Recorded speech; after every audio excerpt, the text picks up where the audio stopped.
Coucou, me voilà ici avec vous, avec ce magnifique petit nouveau costume. Mon costume donc, costume d'agent du FBI. Enfin presque. Hein, c'est scène de crime. Je parle évidemment des experts. Les experts Miami, les experts Manhattan, les experts en tout genre. Toujours avec mon petit logo d'Aurillac, du Cantal. Alors maintenant, hop, on va recadrer en live, hop là, la vidéo. Voilà. Là, attends, je me rapproche un tout petit peu. Je pousse un peu ma petite chaise. Voilà. Juste pour vous dire que normalement, j'avais prévu de vous parler un peu de politique pour ma vidéo, pour la vidéo du mercredi. Donc on va plutôt attendre le vote pour en parler. Voilà, donc on va attendre un petit peu plus tard pour parler de LFI. C'est qu'en fait, j'attends des petites surprises. Voilà, j'ai commandé 2-3 petites surprises en lien avec LFI ou NUPS, voilà. Je vais quand même vous le dire, hein, en attendant. J'ai commandé donc sur Le Bon Coin, voilà. Je vais le dire quand même, voilà, je vais dire que sur Le Bon Coin, tu peux trouver des trucs de la NUPES. Par exemple, là, j'ai commandé... vous pouvez vous retrouver sur Le Bon Coin des gars qui vendent le petit bouquin de Jean-Luc Mélenchon, son programme pour les élections présidentielles. Voilà, il y a quelques bouquins où ça parle de Mélenchon et de la France insoumise. Et j'ai aussi commandé, bon, ok, je ne suis pas passé par le site officiel de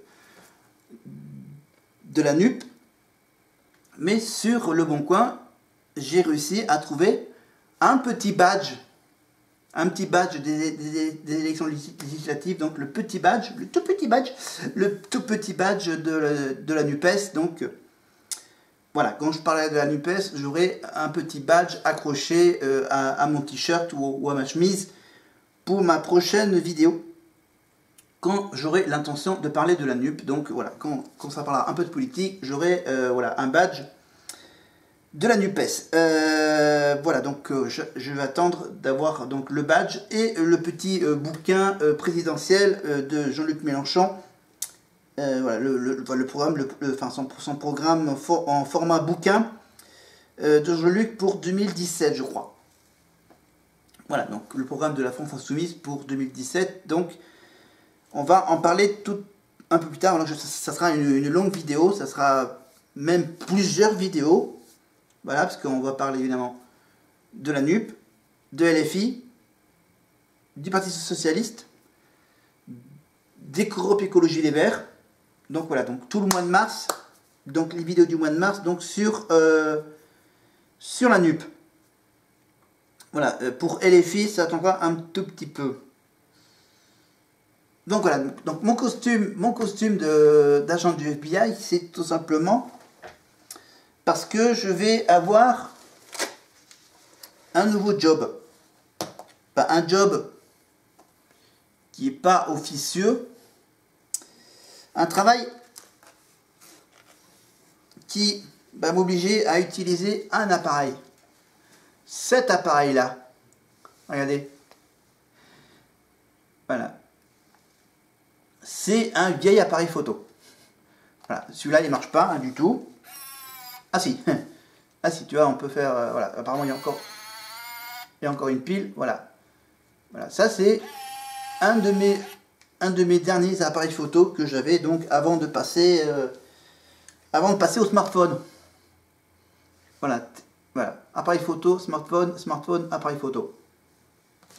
Voilà. Donc là, c'était voilà, c'est le vieil appareil photo, vous voyez, j'ouvre la capote arrière. Pardon, j'ouvre la capote arrière. Voilà, c'est une capote arrière, voilà, pour mettre la pellicule photo. Et c'est un des tout derniers, bien sûr, qui marche avec des piles. Oui, comme dans toutes les dernières appareils photo. Voilà, appareil photo avec un zoom.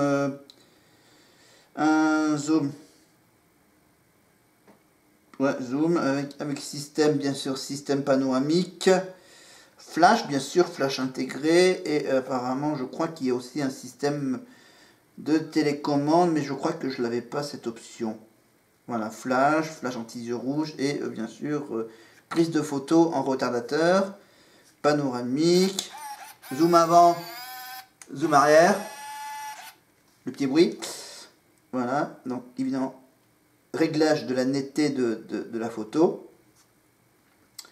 Voilà, et le petit écran, un petit écran LCD pour indiquer le nombre de photos prises. Et voilà, et ça se ferme automatiquement. Voilà, c'est un de mes vieilles appareils photo, voilà. Parce que en fait, la photo, c'est un de mes hobbies. Voilà. Pendant mes voyages estivales, j'en prends des tonnes de photos. De tout. Et voilà, j'ai des tendances aussi à prendre en photo tous les panneaux touristiques, les panneaux, voilà, des panneaux de rues, d'endroits, voilà, de circuits, en ville. Donc voilà, donc j'ai pas mal de photos de... Voilà, j'ai plus de photos de panneaux d'information de texte que des photos normales de paysages, etc. Et donc maintenant, je vais maintenant faire ce petit loisir au niveau, comment dire, presque professionnel. Voilà, parce que en fait, je vais faire des petits reportages, voilà, des petits reportages photos pour la ville d'Aurillac. Ouais, ça marche même pour... Pardon. Voilà, j'arrête de faire le petit bruit avec l'appareil photo. Voilà, c'est que là, c'est un appareil photo, tu vois, amateur, de base. Donc après, quand je vais faire des reportages pour la ville d'Aurillac, ça sera évidemment avec un autre appareil. Un peu plus gros que celui-là. Allez, c'est la petite housse de transport. Voilà, petite housse de la même marque que l'appareil. Voilà. Un petit souvenir. Voilà, parce que si dans les magasins, dans les boutiques de photographes, vous pouvez toujours retrouver, ou sur internet, des pellicules toutes simples, photos, et voilà. Mais ça devient de plus en plus rare. Ça. Voilà, c'était juste la petite info. Voilà. Bon, évidemment, je ne porterai pas ce costume d'agent du FBI, mais voilà, je serai bien habillé, de toute façon. Voilà. Là, c'était juste pour imager cette petite vidéo pour, voilà. Et donc, voilà, ça sera des photos qui se retrouveront évidemment sur des supports. Voilà la petite annonce. Donc, voilà, donc pendant le mois de mars, donc on va parler politique, mars-avril, on va dire. Voilà. On va commencer donc à parler un peu de la NUPES, et ensuite j'y reviendrai après les vacances. Voilà, jusqu'au 1er mai. Ensuite, voilà, je prévu pour le 1er mai, mais ça peut s'étendre jusqu'au jour de mon anniversaire. Et à partir de mon anniversaire, j'aurai donc un espèce de feuilleton qui durera toute l'année, du 23 mai 2023 au 23 mai 2024, évidemment, où je reviendrai sur toutes mes années d'enfance. On va dire enfance, hein. Voilà, parce que... Enfin, mon adolescence plutôt, on veut plutôt démarrer de mon adolescence. Bon, bien sûr, je ferai un résumé, voilà, au tout début, je ferai un résumé rapide de mes années maternelles, primaires et collège à Rion, Esmontagne. Et ensuite, bien sûr, ensuite je consacrerai des... Alors, je parlerai évidemment de mes 3 années en BEP, métier de comptabilité, hein. brevet d'enseignement professionnel donc, autour du métier de la comptabilité. Et ensuite sur mes 3 années, voilà, sur mes 2-3 années en bac pro, voilà, bac pro comptabilité. Avec donc, voilà, j'étais quasiment plus ou moins le seul gars de la classe qui était avec moi. Voilà. Bah, et j'avais aussi on était 2 ou 3 qui étaient d'Orion-sur-Montagne. Voilà. Il y avait deux filles avec moi qui étaient d'Orion. Donc voilà, on parlera évidemment de mes années collège, ensuite de mes années lycée.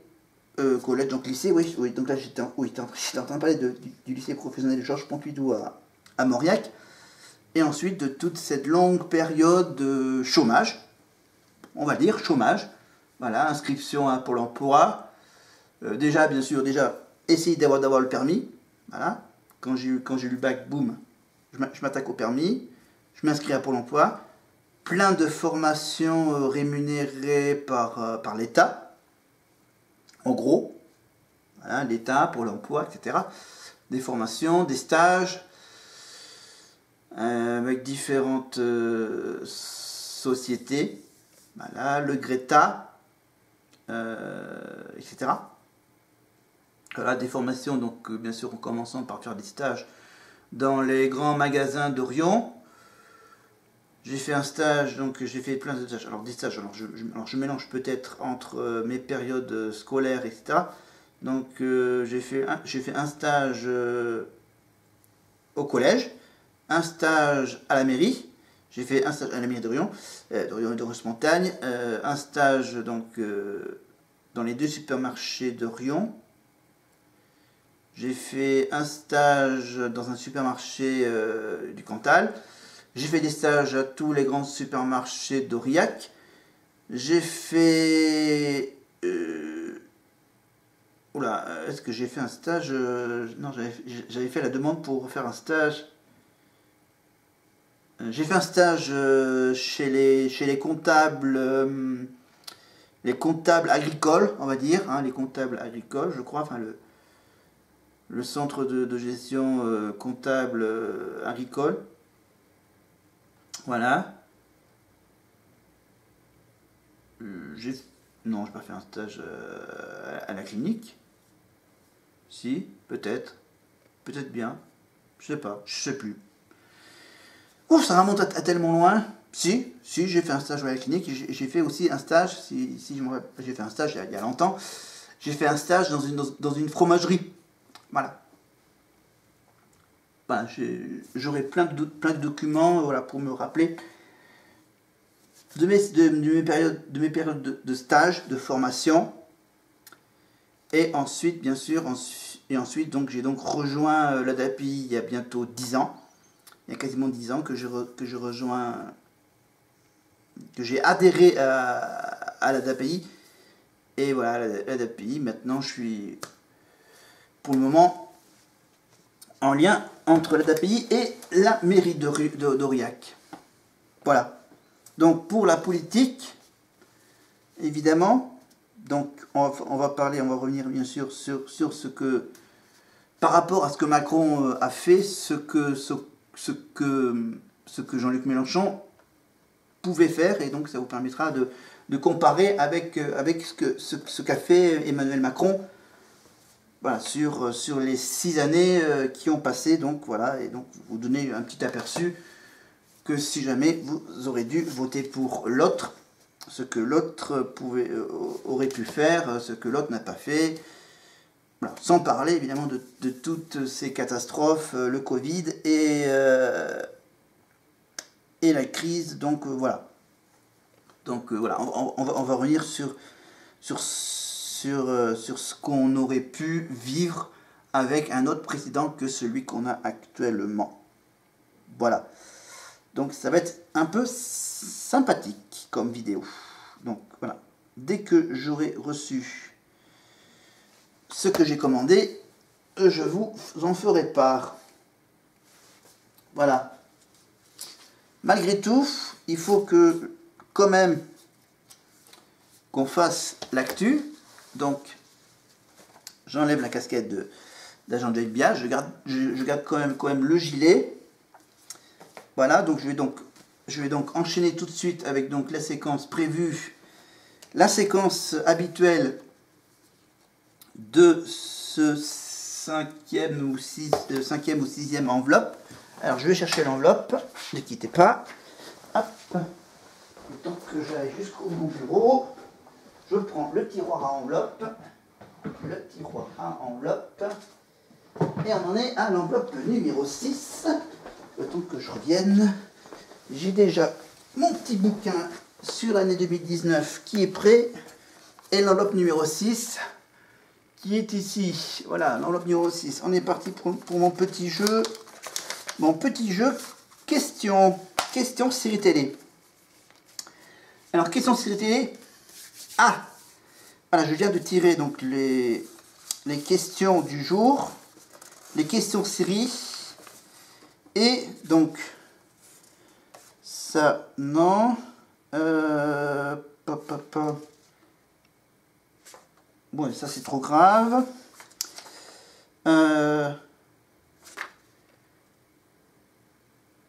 Intéressant.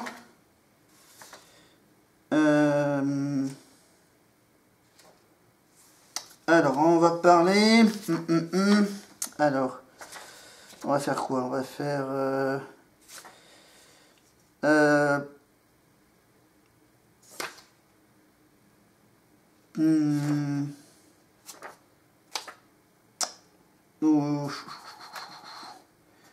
Alors là, j'ai soit une question sur Linette, soit une question sur Suzanne. Une question sur Suzanne. Voilà, une question sur Suzanne. Voilà, voilà, le rôle de Suzanne est interprété, si je ne me trompe pas, par la célébrissime actrice Terry Hatcher. Et lisez bien la question qui est juste en bas. Voilà. Voilà, je vais quand même vous la lire, la question. Quelle activité Suzanne exerce-t-elle pendant quelque temps? Quelle activité Suzanne exerce-t-elle pendant quelque temps? Donc voilà, donc un indice, voilà, sur la photo, c'est celle qui est sous mon doigt là. Voilà, celle qui joue le rôle de Suzanne. Voilà. Vous avez entre autres ici Eva Longoria dans le rôle de Gabriella Solis. Voilà, et vous avez donc les deux autres copines à côté, avec entre autres Brie Van de Camp et Linette. Voilà, Linette Scavo, donc Desperate Housewives, une série qui est disponible, je crois, sur les chaînes du groupe M6.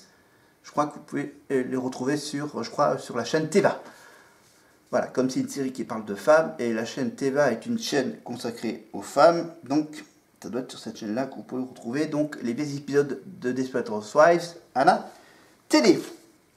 Voilà, j'ai bien laissé le temps de bien vous laisser la question avec mon petit doigt sur le visage du personnage de Suzanne, donc à savoir, à demander quelle activité Suzanne a-t-elle exercée pendant quelque temps.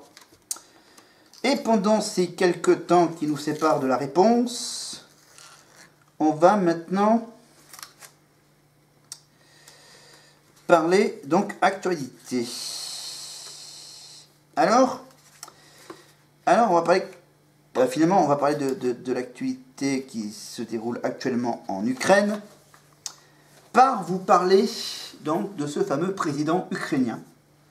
Président ukrainien, malgré les doutes de ses détracteurs, Volodymyr Zelensky a tenu son rang lors de la cérémonie d'intronisation présidentielle, qui n'était pas sans rappeler une scène identique diffusée dans la série Serviteur du peuple, dont il est le héros. Voilà. La série Le Serviteur du peuple, je parle évidemment de la série dans laquelle Volodymyr Zelensky, avant de devenir vraiment président, faisait semblant dans une série d'être le nouveau président de l'Ukraine. Et cette série, je crois, qui doit être facilement, voilà, vous pouvez toujours le chercher sur internet. Il doit être, je pense, dans les replays. Je crois qu'il était diffusé il y a un an. C'était il y a à peu près un an ou plus. Ça a été diffusé, je crois, au début de la guerre sur Arte, bien sûr, pour parler de Volodymyr. Mais revenons à l'histoire de cet humoriste à la tête de l'Ukraine. Et ça se passe donc à l'autre bout de l'Europe. C'est une personnalité pour le moins atypique qui s'est hissée à la présidence de la République avec plus de 73% des voix, soit l'élection la plus large de l'histoire de son pays.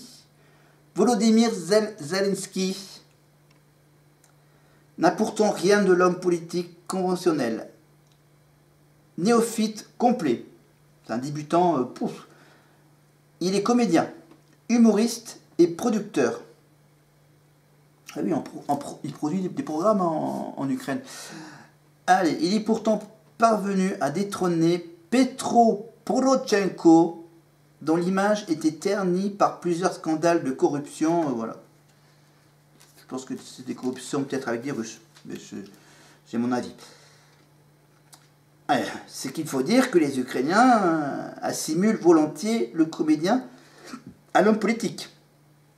Dans la fiction, le serviteur du peuple, il incarne un professeur d'histoire, luttant contre la corruption, propulsé à la tête de son pays pour en assurer le redressement. Menant campagne quasi exclusivement sur Instagram, il a profité de la lassitude de l'opinion publique envers ses dirigeants traditionnels pour essayer de devenir président de son pays. Même si sa popularité est à son zénith, ses détracteurs ne manquent pas de mettre en avant son incompétence et sa méconnaissance totale des dossiers. Bah oui, à la base, il est comédien, humoriste et producteur de programmes pour la chaîne de télé ukrainienne. Genre du coup, il devient président, donc il doit s'occuper des choses, de la finance, de la santé, et des trucs qu'à la base, en tant que comédien... Enfin bon, enfin bref...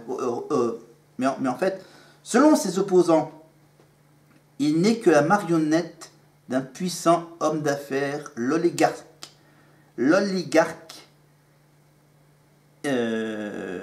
Alors c'est un I ou un L. Yor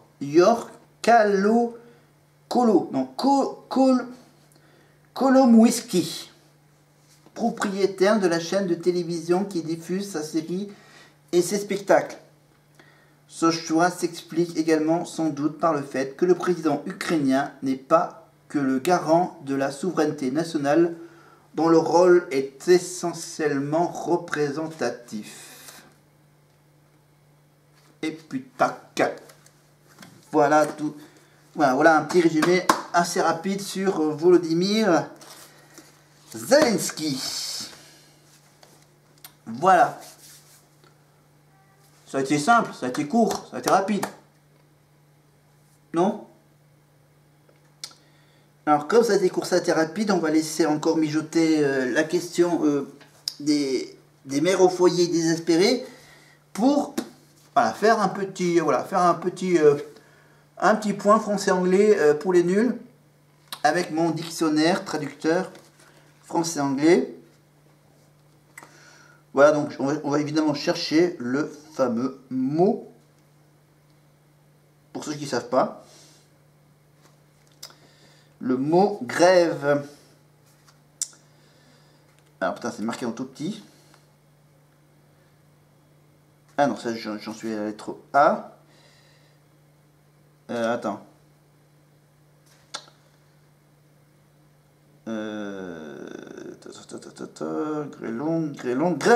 Grève. Alors,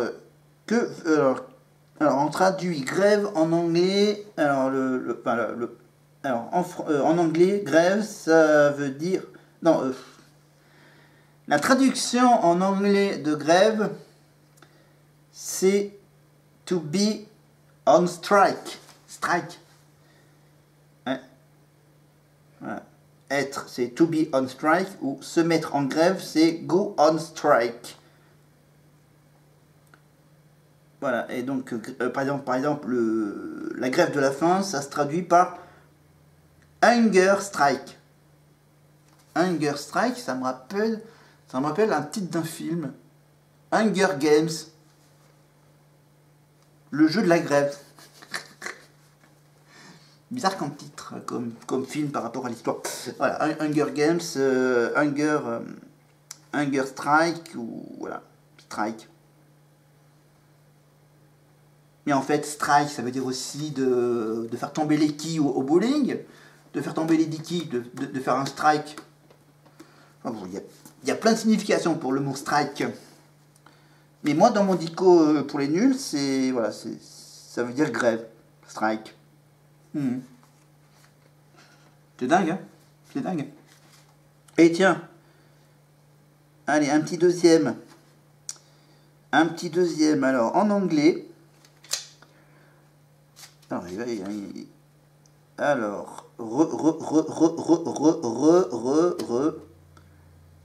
bon, reine, c'est Queen. Ok. Alors, attends, que je recherche. LMNOP.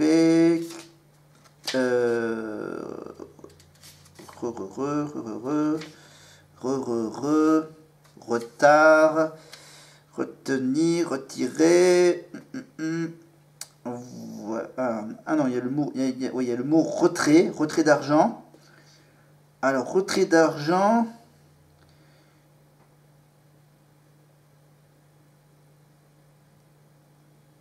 Ok, c'est difficile. Ouais, le mot retrait, mais le mot retraite.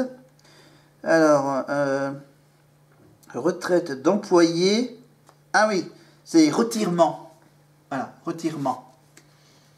Bah tiens, retirement. Ce sont les mots que vous voyez apparaître, que vous avez vu apparaître plusieurs fois dans mes petites miniatures de mes vidéos sur la retraite. Donc avec le mot en anglais, retirement. Voilà, c'est pour ça qu'il y a le mot retirement dans mes miniatures, parce qu'en fait, retirement, c'est le mot en anglais qui veut dire retraite. Voilà. Donc retraite, retirement, allocation pension, meal retreat, prendre sa retraite, c'est to retire, en français, c'est un article pas en français, to retire. Voilà, retraite anticipée, c'est early retirement. Voilà. Retraité, c'est pensionnaire. Oui, la personne qui soit un retraité, c'est retired.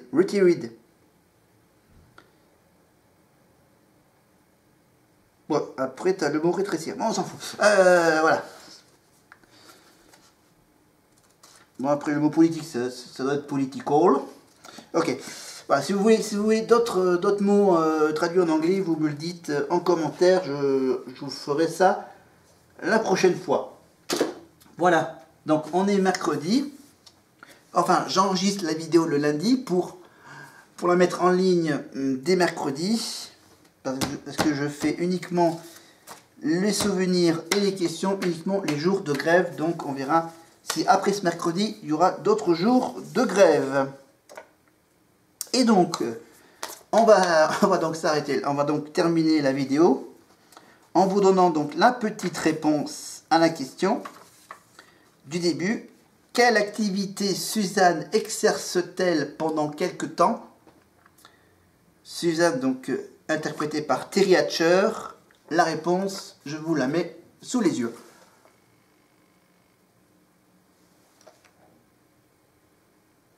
Et voilà le travail. Voilà ce qu'elle fait pendant quelques temps. Elle fait des shows en sous-vêtements sur Internet. Avec une webcam, par exemple. Voilà. On va pas rentrer dans les détails. Voilà, c'était donc ma petite question sur l'enveloppe numéro 6. Prochaine vidéo, bien sûr, on passera à l'enveloppe numéro 7. Avec donc une autre série, une autre question, pour une autre journée de grève, bien sûr. Donc, non, je termine en gardant mon gilet. Voilà, c'était donc mon petit nouveau costume d'agent du FBI. D'agent du FBI avec, bien sûr, derrière mon dos, hop, la scène de crime, investigation. Voilà, on retourne vers vous, je retourne vers vous.